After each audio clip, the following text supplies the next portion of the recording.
Phone call తో మీ బంగారాన్ని విడిపించి ప్రెజెంట్ మార్కెట్ రేట్ కే కొని బ్యాలెన్స్ అమౌంట్ ని క్యాష్ గా లేకపోతే సమానమైన బంగారాన్ని మీకిస్తుంది అక్షయ గోల్డ్ హబ్.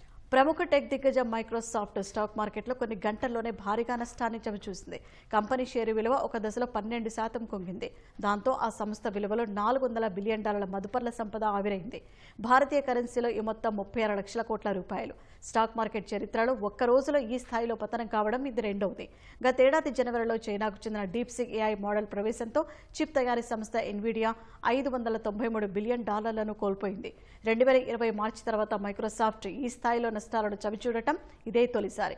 కృత్రిమ మేధపై కంపెనీ చేస్తున్న వ్యయాలతో ఇన్వెస్టర్లు ఆందోళన చెందుతున్నారు.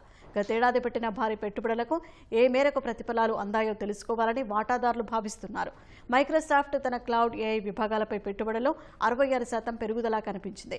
కానీ మైక్రోసాఫ్ట్ క్లౌడ్ ఫామ్ అజ్యూర్ వృద్ధి గత త్రైమాసికంతో పోలిస్తే మందగించింది. ఇది మదుపర్ల సెంటిమెంట్ను దెబ్బతీసింది. రాబోయే ఏడాది కాలంలో డేటా సెంటర్ల మీద గూగుల్, మెటా, మైక్రోసాఫ్ట్, అమెజాన్ వంటి కంపెనీలు భారీ పెట్టుబడులు పెట్టనున్నాయి. ఏఐతో తమకు స్వర్ణయుగం వస్తుందనే ఆశతోనే అప్పులు చేస్తున్నాయి.